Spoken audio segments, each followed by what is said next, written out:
What up? What up? What up? YouTube live. Oh, excuse me. I just ate dinner. Can't stop burping. Mm. How's it going, everybody? This is Rama Screen covering movies, TV, and entertainment. Let me put on my my headset here so I can listen in. Okay, then I turn off my phone.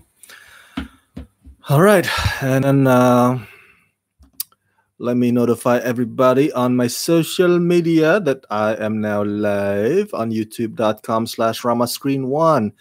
For those of you who are tuning in, I want to give you some time to collect yourself before you join or chime in on our discussion this evening.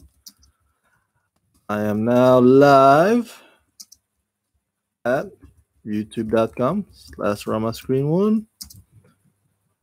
Let's rock this.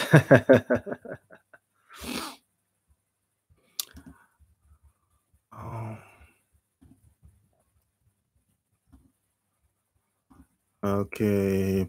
Publish. Got a few topics to discuss with you this evening. I have this list on my screen. I want to make sure I put them up so we can discuss what's going on. Or the news that happened this past week from the world of movies, TV, and entertainment. And I couldn't do it this past afternoon at 3 p.m. because I was out hanging out with an old friend of mine. He has his own YouTube channel as well called Breakfast with Bronson. So it's more of a chat about health, life, self-help, motivation. So yeah, so basically Bronson is more of a motivational kind of speaker, kind of YouTube channel, not necessarily entertainment related. So, but I highly recommend you go check out his YouTube channel, Breakfast with Bronson. That's Bronson with E. And I think he's planning to also make another YouTube channel regarding his other passion, which is Style with Bronson. I'm sorry, Bronson. Style with Bronson. And so he does also self-help about fashion, appearance, makeover. You know, if you want a makeover about how you look or the way you dress, what kind of shirts or suits or outfit or skirts or dress that you're wondering, like, what fits me this season? You know, what should I wear for this occasion or that occasion? That's where Bronson comes in. So go check out his YouTube channel, Breakfast with Bronson, for now. I think Style with Bronson is only on Instagram at the moment. But yeah, go check it out. That's shout out for my bro, Bronson. All right. Let's see here. Am I in? Okay. Okay, a few topics to discuss. And as always, the next day or tomorrow, I will be posting the topics, each of them in individual YouTube video. So if you can't catch the live stream tonight, I mean, you can always watch it later on as well, or you can watch it by segments, which I will be uploading by tomorrow morning. First of all, oh my God, let's check in on Solo, a Star Wars story. The movie came out last weekend, Memorial Day weekend, and it wasn't doing hot in its debut, and it's not doing hot either in its second week. The numbers are in, and I think let me read this on boxofficemojo.com. It's quite the drop. I think the first weekend, domestically was 83.3 million last weekend. That was the estimate, at least. I mean, Solo, a Star Wars story is still on top. It's still number one, but there you go. It's a 65.3% drop this weekend. Holy crap. It took a deep dive. I mean, even though it's number one and it has an additional 29, it added an additional $29.2 million to its domestic number, but it's a big drop it's a big drastic drop from 83.3 million. Um, and my prediction is that it's not gonna do. it's not gonna. It's not gonna rebound. It's not gonna do better than this. Especially with the Incredibles 2 coming up in a couple of weeks, and Incredibles 2 is gonna be ruling the throne at least until Jurassic World: Fallen Kingdom. But if you followed my discussion with Jason, or AKA Coach Movies, last weekend, we also have doubts about that, because if audiences find Jurassic World: Fallen Kingdom to be too scary for their taste, because the director is a well-known horror filmmaker, that's his field of expertise, then they're gonna run back to Incredibles 2. Either that or Deadpool 2, or gonna watch Avengers Infinity War for the gazillionth time. But Solo: A Star Wars Story, let's just say that not a lot of people want to watch it twice. Okay, let's leave it at that. It's not a movie that people are enthusiastically returning to. So that's not a good news for Lucasfilm. That's gonna give us a gazillion more Star Wars movies in the near future, very near. So maybe they should kind of hold the brakes on the spin-off a little bit, or maybe rethink their strategy. Just because the character is beloved, that doesn't mean it's going to translate at the box office. All right. Or maybe people just, as good as Alden Ehrenreich was in his role as Han Solo, maybe people just can't see Han Solo being played by anybody other than Harrison Ford.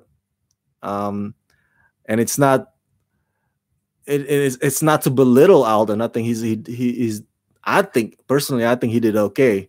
But people are just like, oh man, I just can't see Han Solo played by any other person than Harrison Ford. No offense to Alden, he did okay.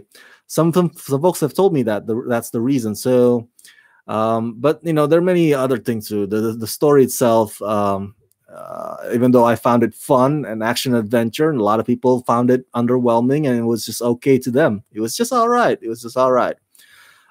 So for the Boba Fett movie that's coming up, that's being developed, Lucasfilm's gonna have to learn from the mistakes of Solo: A Star Wars Story and not make those mistakes again for Boba Fett. All right, I want to talk a bit about Jason Momoa and director Corin Hardy exiting the Crow reboot. I don't know, any of you guys grew up in the 90s? I grew up in the 90s. It's my favorite era. Granted, the dial-up internet was terrible. All right. You gotta wait like just to load a browser or to go to the next page. Basically, the internet sucked in the 90s, at least from my experience. But the 90s had so many golden moments, man. My favorite team, Arsenal, was double champion. Oasis. Oops. Sorry about that. That was my speaker. Fell on the table here. Can you hear me now? Okay, good. So Arsenal was double champion. Oasis was the biggest band. We were going from one place to the next, riding rollerblades as we were raising our Tamagotchis. Yeah, man, the 90s was sweet, and Backstreet Boys was the king of the boy band. And of course, in the theaters, as far as superhero genre goes, or comic book adaptations, as you know, it was terrible on the side of Batman, because there was Batman and Robin, and I'm sorry, there was Batman Forever with Val Kilmer, and then 1997 was Batman and Robin with the bat nipple suit, the nipples, played by George Clooney. But on the other side, you also have The Crow, and then Spawn. So and I think Blade also. I think Blade came out like at the end of the 90s. But yeah, those are the darker comic book adaptations. So on one side you have Batman Forever, Batman and Robin. I think the Phantom. Do you remember the Phantom? Um, with Billy Zane. So the colorful superhero, cheesy, the movies that were so poorly received by critics and fans alike that studios. It took a while for studios to gamble on superhero genre or comic book adaptations again. Um, but then you have The Crow in 1994 and Spawn. I will talk about Spawn later on in this live stream. So The Crow is based on James O'Barr's comic books, and it was adapted into the film in the 1994 film directed by Alex Proyas. And as you may remember, those of you, my fellow 90s kids, unfortunately, the star of the film, Brandon Lee, was accidentally shot during the shooting of one of the scenes. And, well, actually, I think the shooting was part of the scene. So I wouldn't say it was accidentally shot, but accidentally shot and killed. I don't know the details of it. I think, but as I try to remember it, because my recollection of the 90s is a little rusty at the moment, but the accident that killed him on that set pretty much become the kind of like the precedent for other sets or other movie projects out there, to that they become more careful from that point forward. Hollywood became more careful about props, gun props, how to shoot it, how the actor should point it, make sure it's blank, stuff like that. And it's all because of the accident that killed Brandon Lee. And the rest of the production, as I remembered it, was finished through, I think they rewrote some parts of the script, and they had to reshoot some stuff and placed him digitally, like digital Brandon Lee, or they had a stuntman, but the stuntman will be playing Brandon Lee's character, Eric Draven, but you can't really see the face. So there's some tricks that Alex Proyas had to kind of pull in order to finish the movie. But the movie I think was well received. I may be wrong. You can check Rotten Tomatoes or the box office results of that year. So this talk about the reboot has been going on for years, man. Holy crap, years. It was filed under the category of I'll believe it when I see it. All right. Because The Crow, the first Crow movie, became like a cult classic. It's like one of those movies that just like has a huge following or huge fan base after it hit video release. The movie spawned, I think, a few more sequels, and I think a series also starring Mark Dacascos. I believe it's called The Crow City of Angels.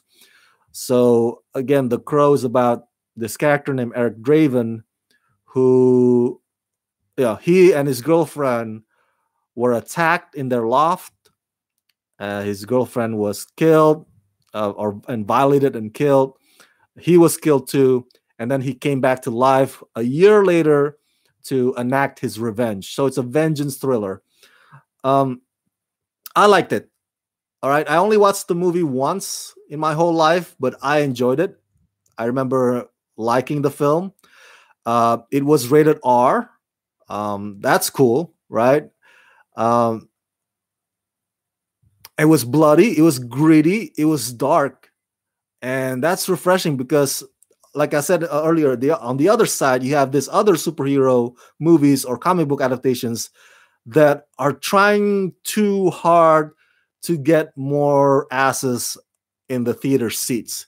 They're trying to cater to the kids or the younger audiences. So then they came up with all these colorful stuff, with Batman and Robin, the Phantom, and a bunch of others that I can't remember on the top of my head right now. But Here we have The Crow and Spawn, both of which were rated R, and they just didn't give a F. Basically, it's like, yeah, we're gonna go hardcore with this.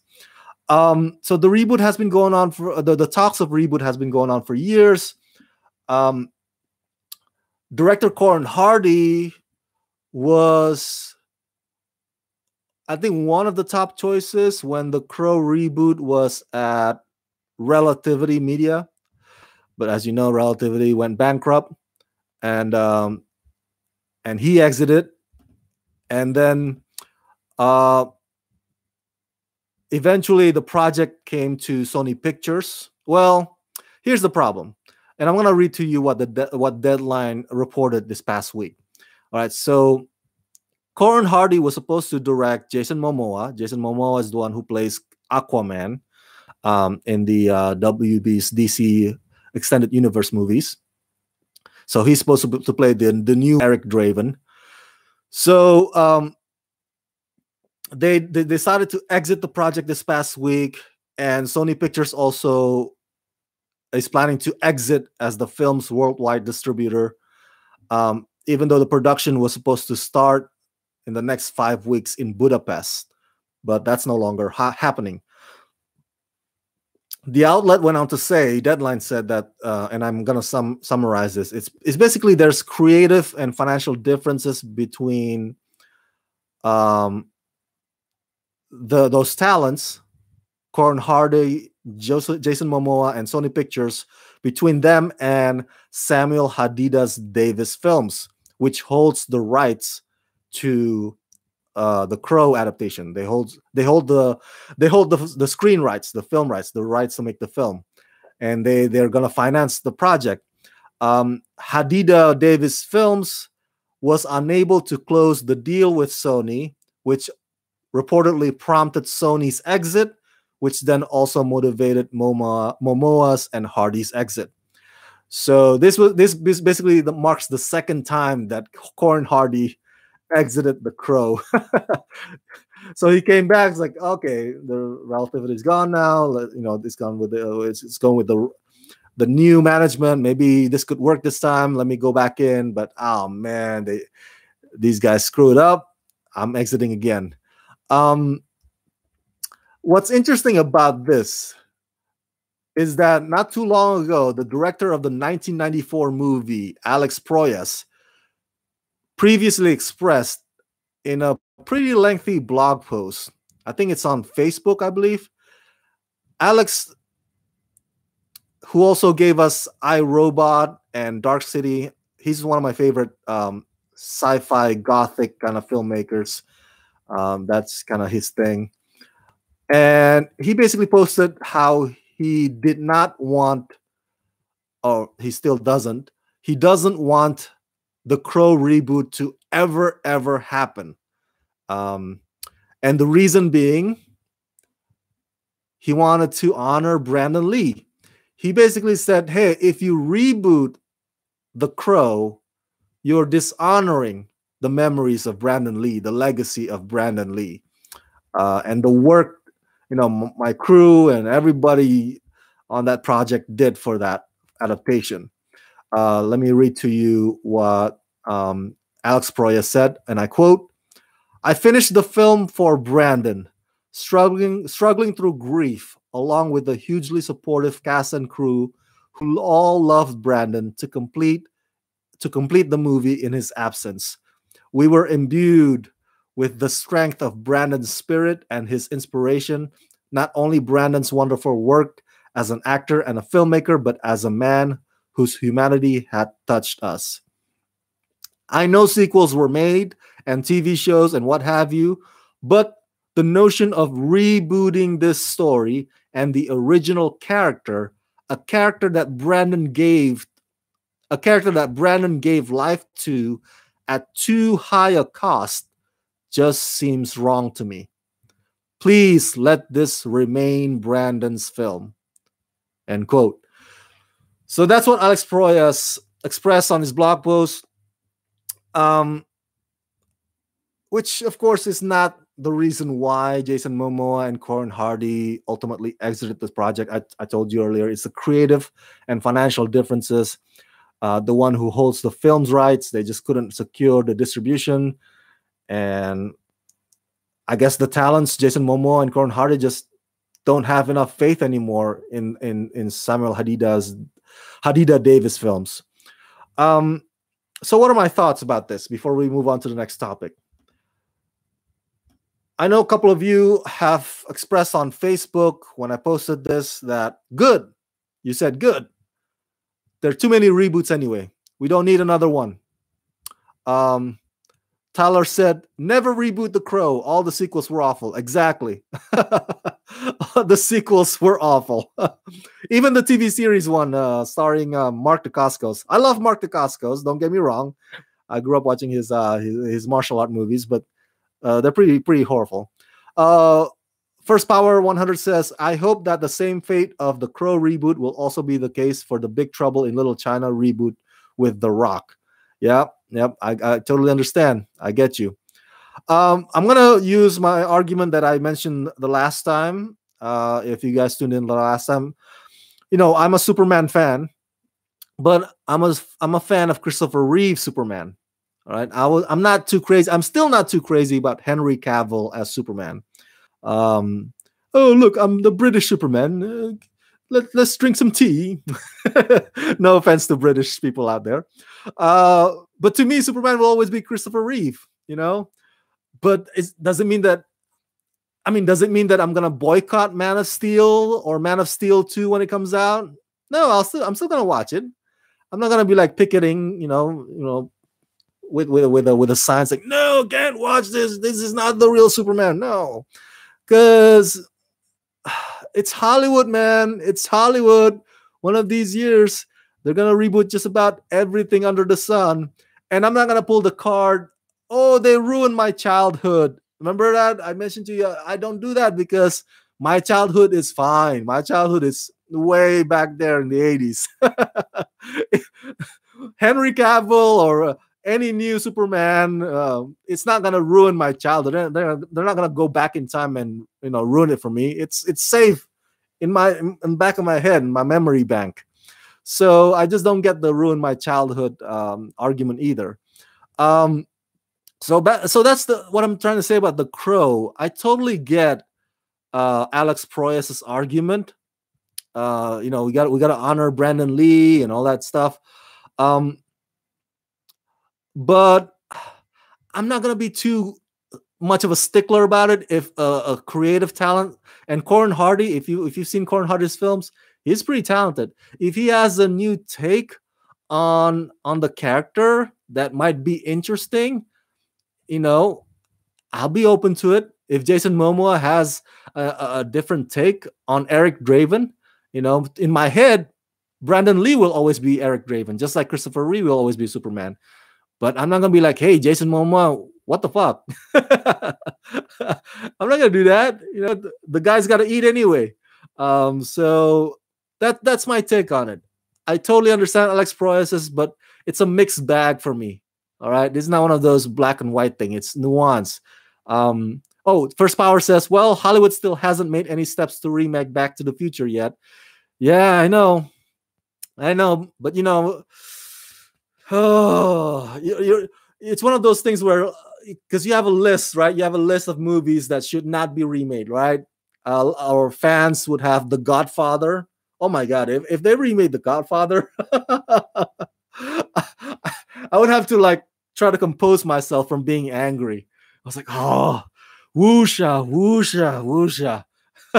And Back to the Future is also on that list. I don't mind them remaking Back to the Future 3 because I didn't like Back to the Future 3, just like I didn't like Godfather 3. But The Godfather, Back to the Future, and some other movies. But First Power, Universal Pictures is remaking Scarface with a Mexican character instead of Cuban character. So this is just one of those things where it's inevitable, guys. It's inevitable. Hollywood's gonna do it. We can't. We can do petition.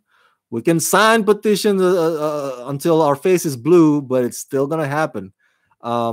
So the way to judge it is judge it by based on the movie itself, based on each movie.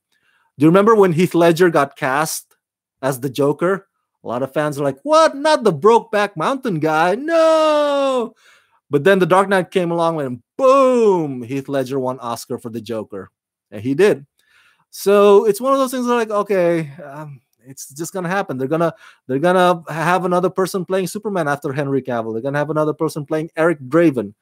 Um, so I think for the Crow reboot to happen, it has to be under a much more reliable management than this Hadida Davis Films guys that just can't seem to get along with Sony Pictures and can't seem to secure all the finances together. So that's the only thing that's probably holding the reboot of The Crow back.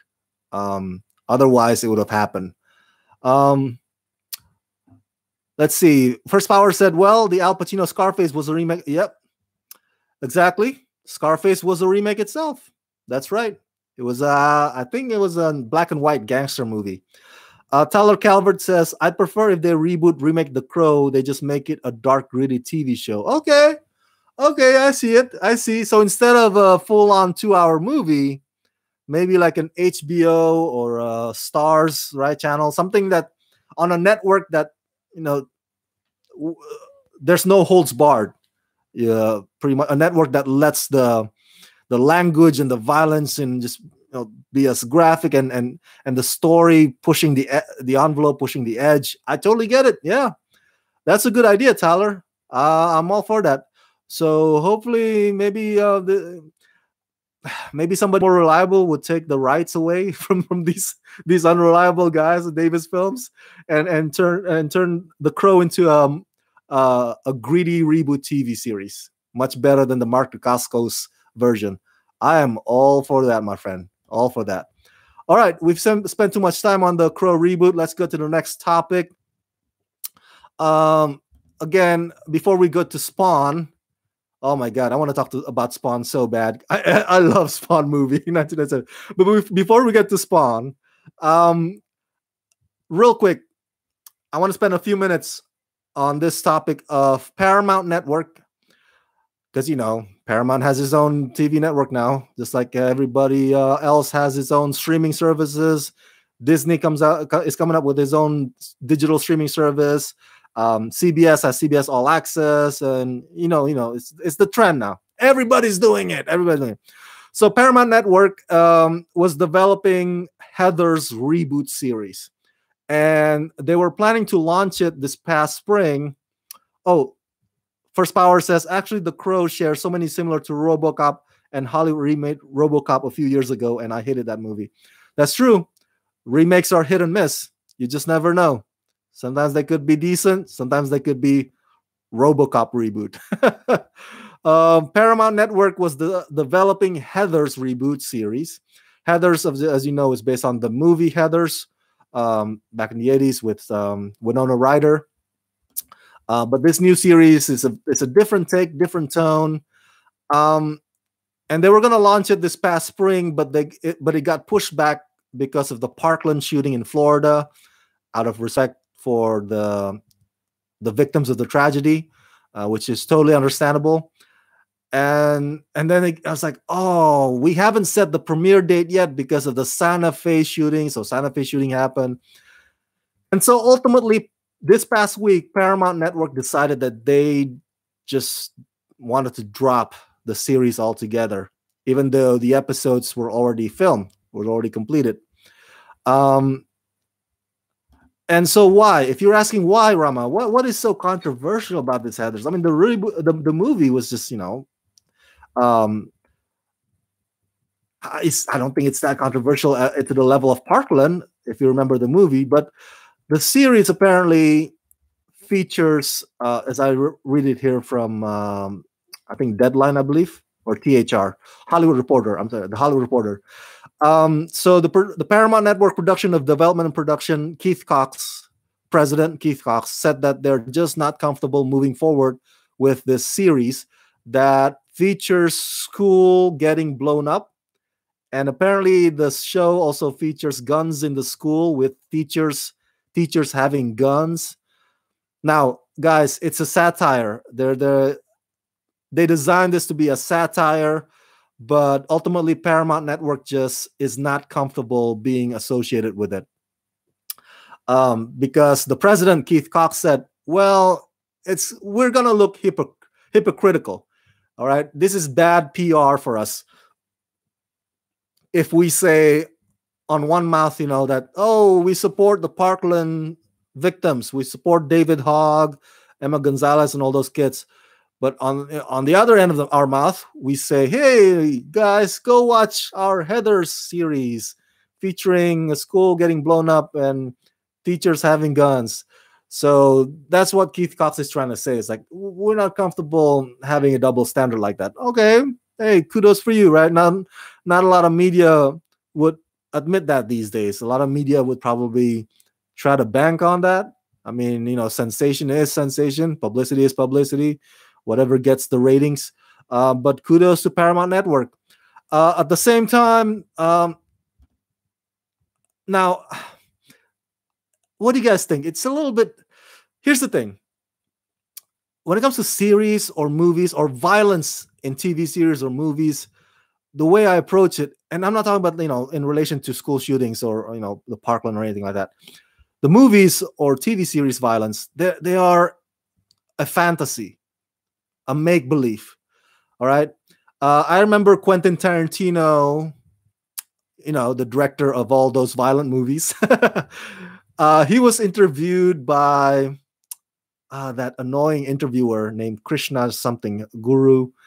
And at one point, Quentin Tarantino just got irritated and he got pissed at the interviewer because the interviewer kept pressing on Quentin about, hey, is there relation or correlation between your movies, the violence in your movies, and the school shooting that's happening? I think he was promoting Django Unchained at the moment. Django, of course, is very brutal, very graphic. And he just got pissed because Quentin Tarantino had to pretty much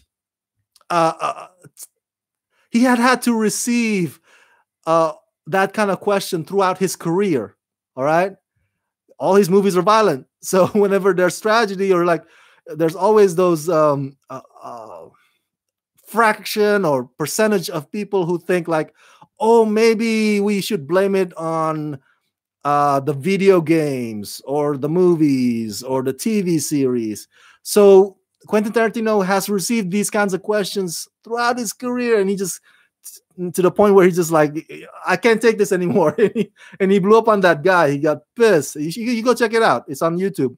I think he walked out on that interview. So, and he kept saying, this is a fantasy. It's just a movie. So back to Paramount Network's decision. I totally understand it. I can't blame them for being not comfortable with being associated with a satire series that features those kinds of things, even though it's a satire, all right? Even though it's fantasy or fiction. But at the same time, I don't know, the kind of message or signal you're sending to those out there who do blame gun violence on video games or movies.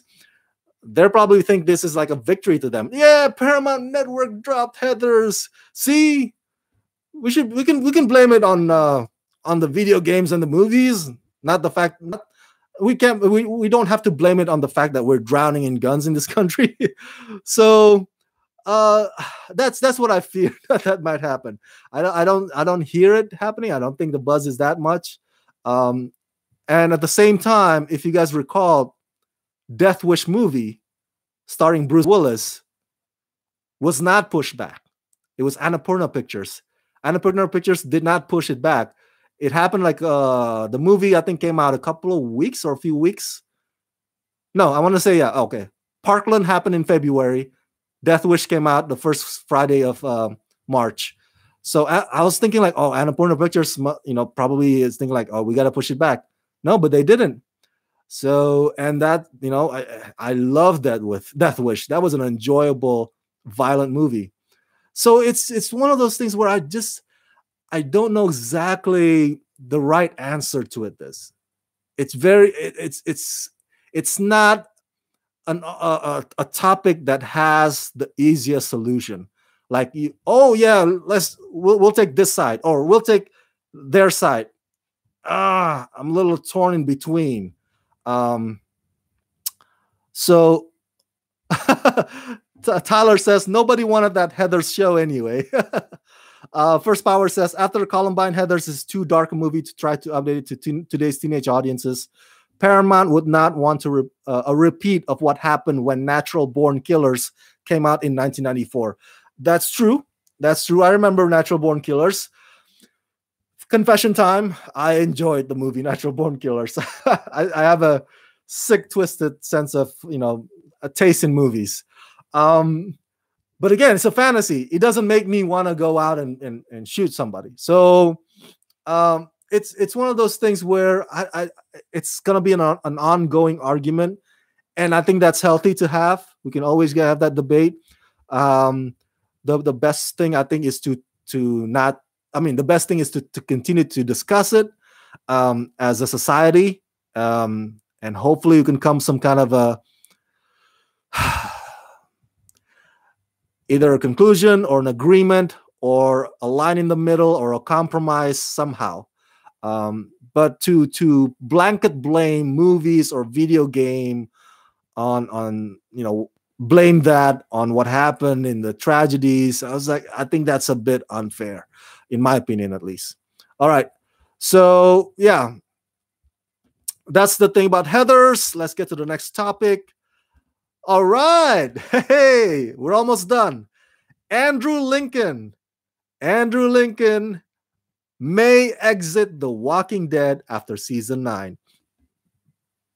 By the way, if you don't know who Andrew Lincoln is, he is the guy who plays that dude who holds up a bunch, who holds up a series of signs in front of Keira Knightley in the movie Love Actually. You know, that part where he says, like, to me, you are perfect. Oh, that's Andrew Lincoln. That's way years before he became Rick Grimes in the Walking Dead series. So let me read to you here. Collider, the very popular website Collider, reported that the Walking Dead star Andrew Lincoln, who plays Rick Grimes on the long-running popular zombie show on AMC, will be the next major character to leave after Chandler Riggs, who played his son Carl Grimes, left this past season. The outlet also heard that fan favorite character Daryl Dixon, played by Norman Reedus, may receive a substantial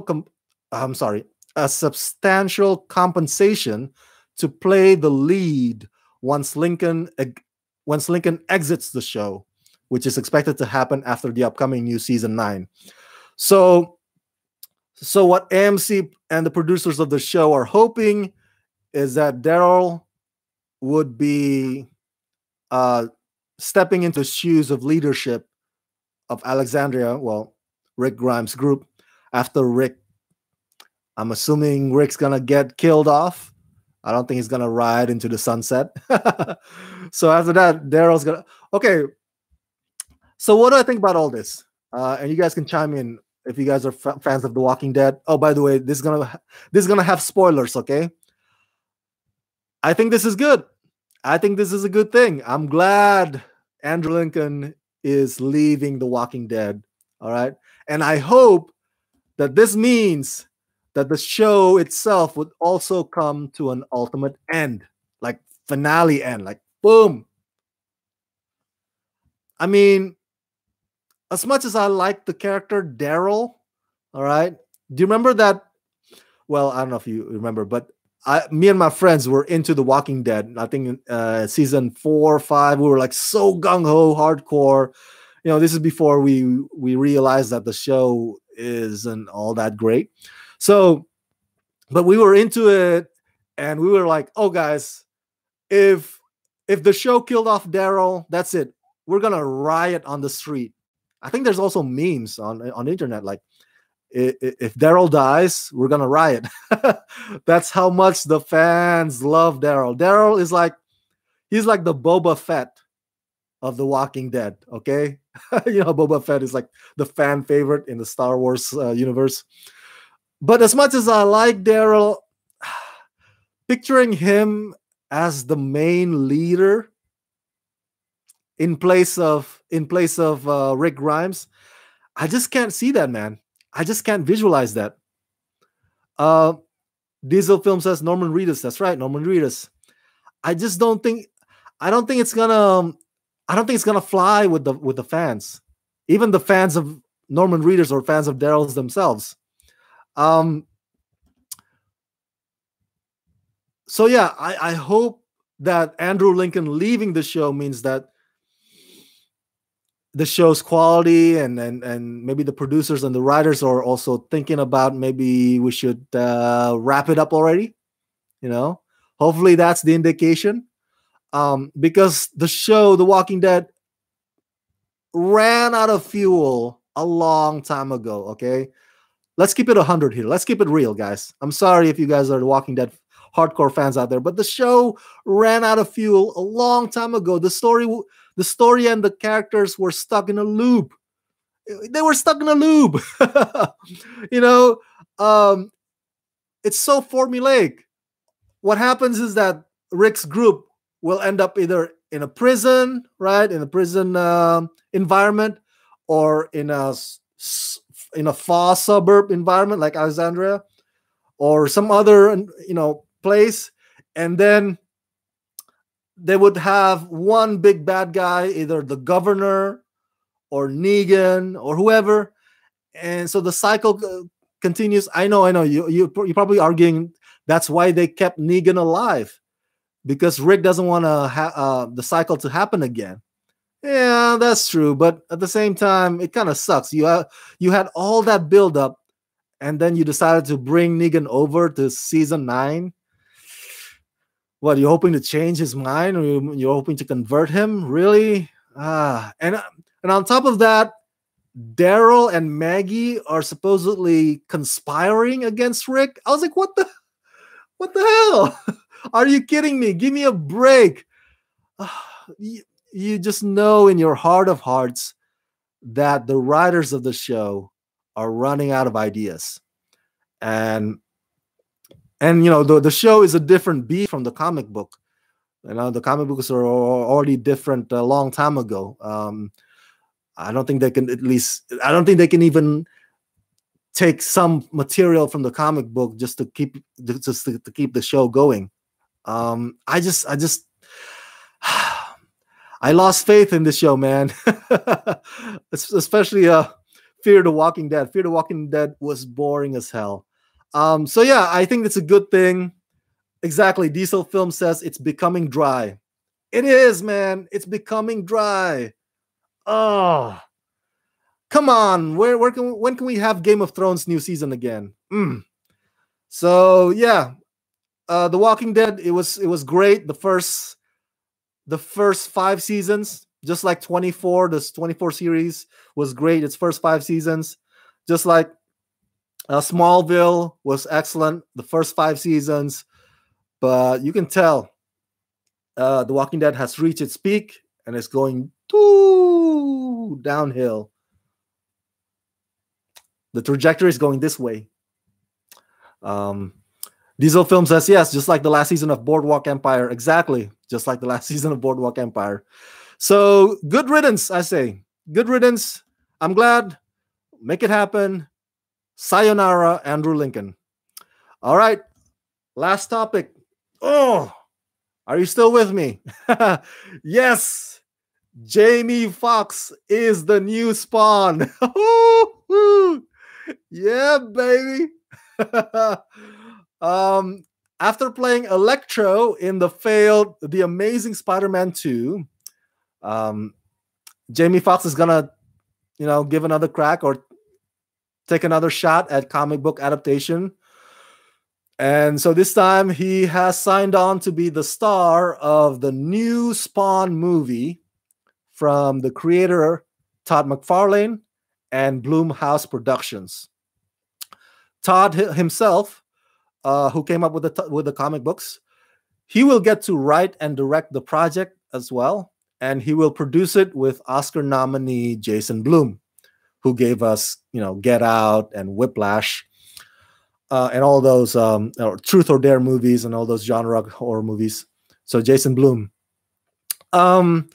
Spawn was previously adapted into one of my favorite 1990s movies, 1997 film, directed by Mark A.Z. Dippe, who hasn't done anything significant since, to my recollection at least. And the story is about an elite mercenary who is killed but comes back from hell as a reluctant soldier of the devil.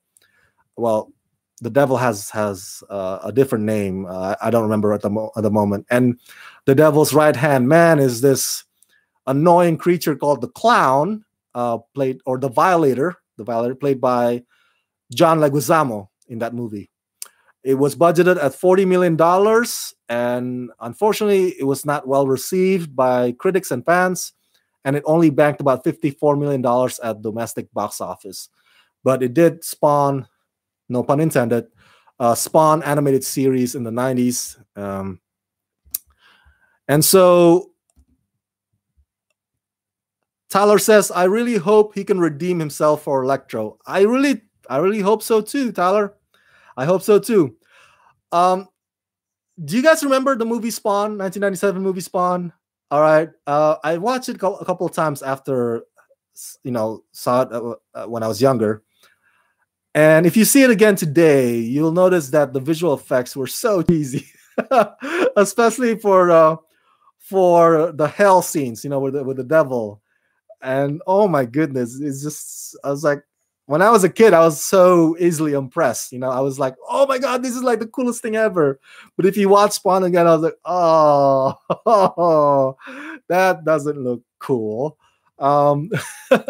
Exactly. Very 90s CGI. The same kind of CGI you see in the Mortal Kombat movies, if you were to make a comparison. So that kind of CG, that kind of visual effects. So just for that reason alone, yes, I am open to seeing Spawn reboot. Using today's technology, using today's filmmaking techniques. Maybe Jamie Foxx will do a performance capture. I don't know. I can't wait. And I hope the design or the look for the new Spawn is way better. With the cape hopefully looks better. The chains hopefully look better. And I hope the script is better, because if you watch the 1997 Spawn movie, even though, as I said earlier, it was, The Crow and Spawn were still way better in comparison to Batman Forever and Batman and Robin and The Phantom and the colorful superhero movies. But for 2018, we got to up the ante. We definitely got to up the ante. I'm not too hot about Todd McFarlane directing the movie. I don't know about you guys. I'm okay with him, providing the script. And I hope the producers or Jason Blum would bring in another writer to make a polish of it. But the directing part, I don't know. I don't remember the last movie short movie that Todd McFarlane directed. I got to check it out first, in order to decide or to judge whether or not I have confidence in his filmmaking. But I would rather have it if somebody else directed this new Spawn movie. The 1997 movie starred Michael J. White. Michael J. White, as you know, was a badass in martial art. But no offense to Michael, he was not a good actor. He was just, he doesn't have it in him. He's a B-list kind of, as far as acting goes. He's a red box direct-to-video kind of acting skills. Diesel Films asks, whatever happened to Michael J. White? Well, the answer to that is you can watch my video interview with Michael J. White from 2 years ago, I believe, or last year, on the red carpet. And here's the interesting part. I asked him about the new Spawn, because there's always been rumors about Spawn reboot. And Michael said to me, and you can watch the video interview. It's like, hey, basically he said, and I'm paraphrasing here, I am ready to get back in the role. I'm still in shape. I'm still fit. I can play the role again. All I need is for them to knock on my door, to ring my phone, to call me again. I can wear the costume again. So yeah, now with Jamie Foxx set to star as the new Spawn, I totally wonder what Michael J. White thinks about that. I hope I get to see him again on the red carpet in the near future and ask him that question. I'm sure he won't mind. I mean, I'm sure he'd be like, oh, yeah, giving support to Jamie Foxx. Between you and me, Jamie is a better actor than Michael J. So, but we'll see about Jamie Foxx's fighting skills, because Spawn is a pretty badass killing machine. So he needs to train on that aspect, definitely. Diesel Film says they should give him a cameo like they did with Lou Ferrigno in Hulk. All right, I'm all for that. Yeah, that's a great idea. So that's pretty much my thoughts about Spawn. No arguments here. I'm open to the reboot. I can't wait for it. I think it opens late next year, if I'm not mistaken. So hopefully they get right to it. They get cracking and make it happen for all of us. And yeah, Todd McFarlane, all right, man. Let's see what you got. Let's see what you got as the director. That's it, guys. That's the Rocking It with Rama Screen live this evening. Thank you so much for tuning in, for discussing with me these topics. Tyler, Diesel Films, and First Power 100. Thank you for all your comments. Last but not least, real quick, my fellow Californians, please vote on June 5, this Tuesday. Cast your vote. Use your right to vote, guys. I'm going to be there. Study up the candidates. Make sure, you don't vote against your interests. Vote on the policies, not the personalities. This is very, very crucial. We got to make it happen. We got to take back the Congress, man. I'm so sick and tired of the conspiracy theories pretty much ruling the news cycle. Oh, man. Okay, so Californians, let's vote the shit out of this, okay? June 5. All right, guys, thanks so much for tuning in, and return again next Sunday. It'll be at 3 p.m. Pacific time right here at youtube.com/ramascreen. Subscribe, ring the bell, and if you can support the channel, go to patreon.com/ramascreen. Let's rock this.